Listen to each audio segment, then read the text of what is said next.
You're live.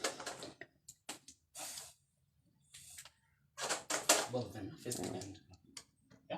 Okay. All right. So good morning and welcome back.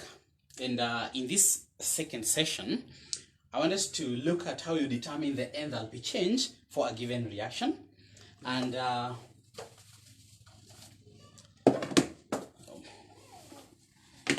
there are three ways in which you can determine the enthalpy change for a given process or a given reaction. And the first one is by using the bond energies. Bond energies, in which case you're going to look at the bonds broken and then the bonds formed, and then that is the information that you're going to use to determine. That is the information that you're going to use to determine the enthalpy change for that process. The second method is by using what we call energy level diagrams.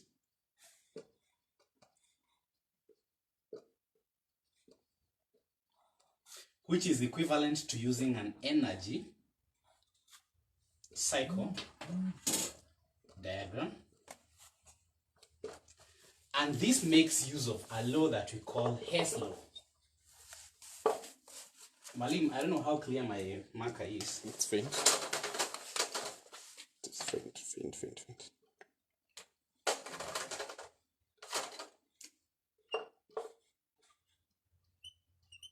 Better?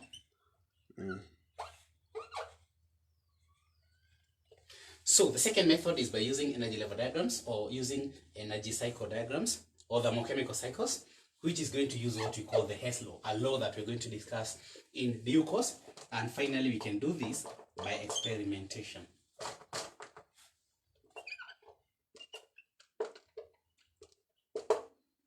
By experiment.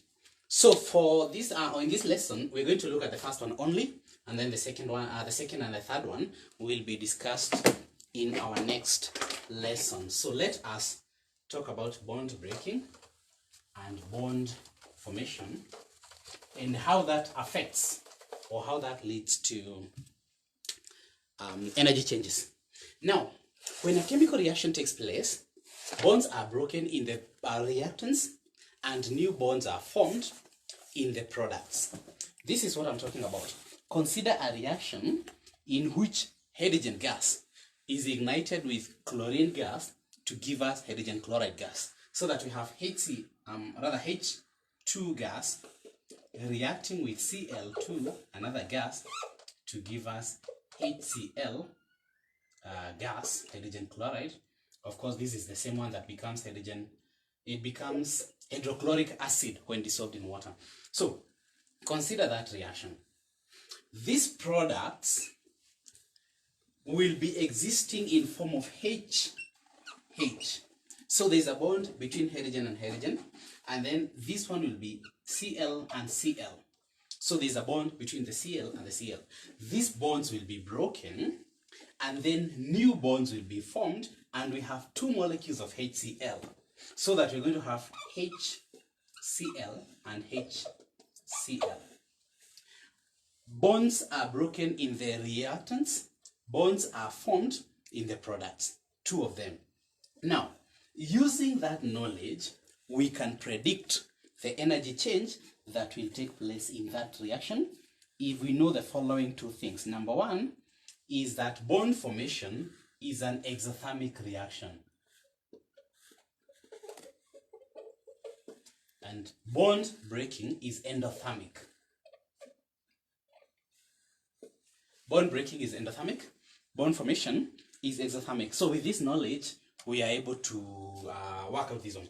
Now, in an examination situation, we are going to be given the energy, the bond energy for a HH bond, the bond energy for a CL-CL bond, the bond energy for a HCl, HCH and Cl bond, and then we'll be expected to get the sum of the bond energies on this side, the sum of the bond energies on this side, and then get the difference, and that difference will be the energy change for that reaction.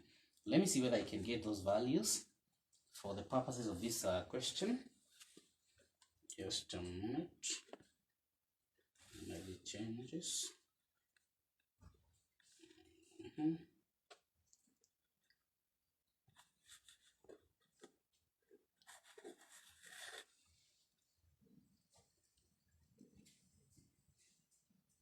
Can I get those bonds? Unfortunately, I'll have to look for those bonds at a later time, but for the purposes of this lesson, I'm just going to pick some values. So I'm going to assign this one a value. I'm going to actually list them here, that a H bond, so this is bond, this is bond energy. Note that I'm insisting these values are not correct. I'm just using them for this demonstration here because I cannot trace mine so fast. So this is going to be 78 kilojoules, Cl 42, and the other one is HCl 50, and we could have so many others. We could have a CH 40. Of course, those values are just made up. So bond breaking, because these are the bonds that are broken, bond breaking is endothermic, meaning that energy is absorbed. And therefore, I'm talking about a HH bond whose value or bond energy is 78 plus a ClCl bond whose value is 42, and I only have one of each, and I need to add these two, 78 and 42, and that is 0, and that is 120. So this is 120 kilojoules. And because this is bond breaking, that is endothermic, I'm going to assign these ones a positive sign. On this other side, we have a HCl, and from my table that is 50 kilojoules. Note that we have 2 here, so we are talking about 2 of those ones, so times 2. So that gives me 100.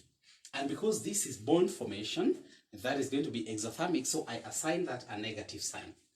So the bond or the enthalpy change for this process is going to be positive 120 and then plus negative 100, and overall the answer looks like it's positive 20 kilojoules, like that. So you look at the products, you look at the reagents, look at the energies, the bonds broken, the bonds formed, get the difference, and your answer must have a sign. Note that in enthalpy change, whether your answer is positive or negative, you need to show that, because this sign is very significant. It could mean the difference between a correct answer and a wrong answer. So that is it about using bond energies to calculate the enthalpy change. I don't know whether we have anyone with a question on Facebook, Zoom? You're on mute. All right. Any question, students? Anyone with a question?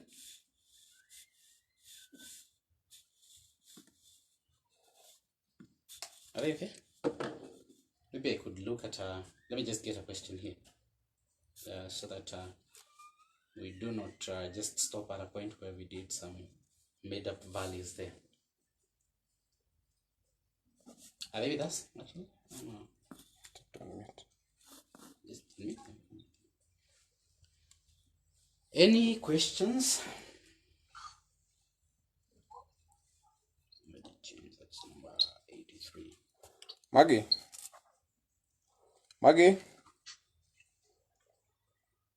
Sandra? Yes. Do you have a question? No. Do you understand what you have learned, Margaret? Excuse me. Sandra. Margaret? Sandra. Sandra? Do you understand? Do you understand what we are learning? Yeah. Good. Joy? Joy is on mute. Okay, just a minute.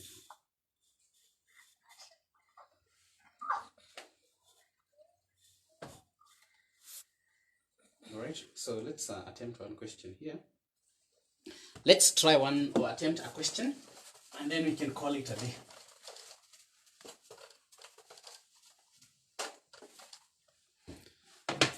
right. So study the table below and answer the questions that follow. And the table below is this one.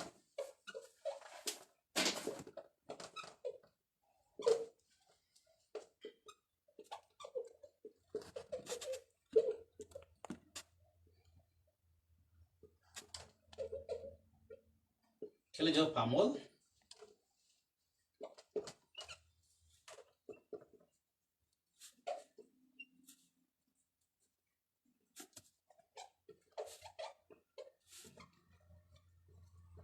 I hope my board is clear.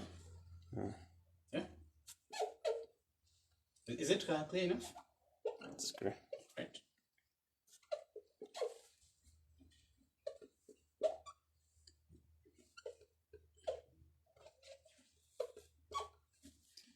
So that is the table below, and that is the table that we are supposed to use to answer the questions that follow. And the questions that follow are, number one, calculate the enthalpy change for the reaction, for the following reaction. And the reaction is this.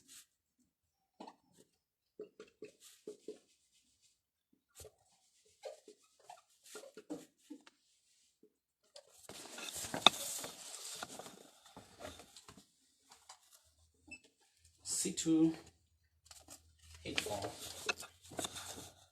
BR2. All right, so that is the reaction that follows. And as we have said in the previous section, we need to look at the bonds broken, the bonds formed, and then we get the difference. And we have learned that we've not actually looked at that.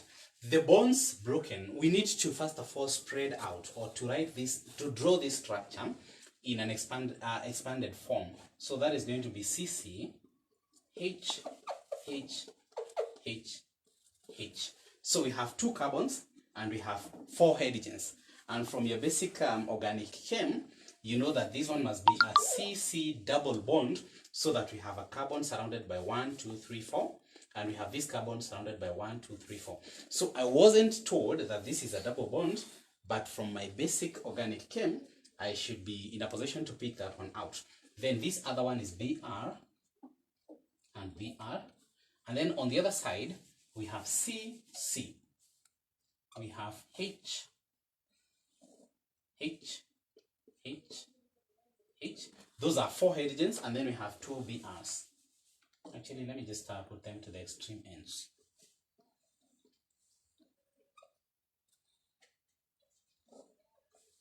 Like that. So of course, we normally do not go to the regioselectivity, where we are putting a Br at the end and the other one at the other end at this level. But for those who will continue with this course, they will learn that in colleges. So anyway, we have a CC double bond, one of them, and that has a value 610. So that one is taken care of, 610. Plus, we have 4 CH bonds, 1, 2, 3, 4. And that is this value here, 413 times 4. And then we have Br, that is 345. Yeah, so those are the bonds that are broken. On the other side, we have 1 CC bond, this one here, and the value is 346. Note that 1 CC bond is not equivalent to a double bond. Rather, it's not equivalent to this one times 2 to give you this one. No, the strength of 2 carbon-carbon bonds is not equivalent to the strength of 1 carbon double bond. So don't get confused. And then we have CH, 1, 2, 3, 4. That is 413 times 4 plus CBr, this one here, and that is 410. 410, like that. So we need to work those values out and then get the difference. Let me see whether I can summon a calculator here to do that.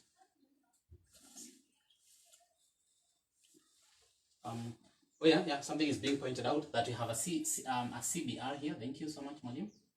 A CBR here and another one here. That is 410 times 2. Yes, thank you. So we need to work them out. So this is 413. Do we have any students online with a calculator there? Zoom, are they able to respond to us? Or have we put them on mute? Yeah, mute. They are getting noisy. So 13 times 4 plus 610 plus 345, I believe that gives me 2615 kilojoules. All right. On the other side, we have 413 times 4. Once again, 413 times 4, that is 1652, plus 410 times 2, that is 820, plus 346, that is giving me 2818.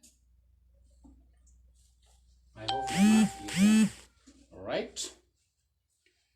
So we have said that bond formation is exothermic, and therefore these bonds on this side will have a negative sign and these ones will have a positive sign.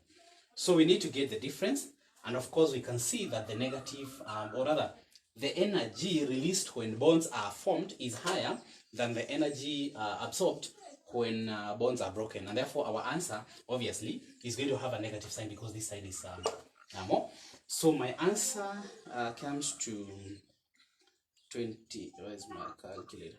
2818 minus 2615, and that gives me 203. So negative 203 kilojoules per mole. And note that the answer is per mole because this one here is 1, meaning that my product, or rather I'm dealing with 1 mole. If at all I had a number here, my answer would not be per mole because I would be forming more moles. For example, if this was 2 moles, then the answer would be 2 or 3 kilojoules per 2 moles. So to get my answer in the correct unit, in kilojoules per mole, I would divide the answer by 2 because I have a 2 here. But in this case, I am only forming 1 mole of the product, and therefore the answer becomes 2 or 3 kilojoules per mole. And that is how you're going to approach all the other questions around this concept. I'm going to leave more questions.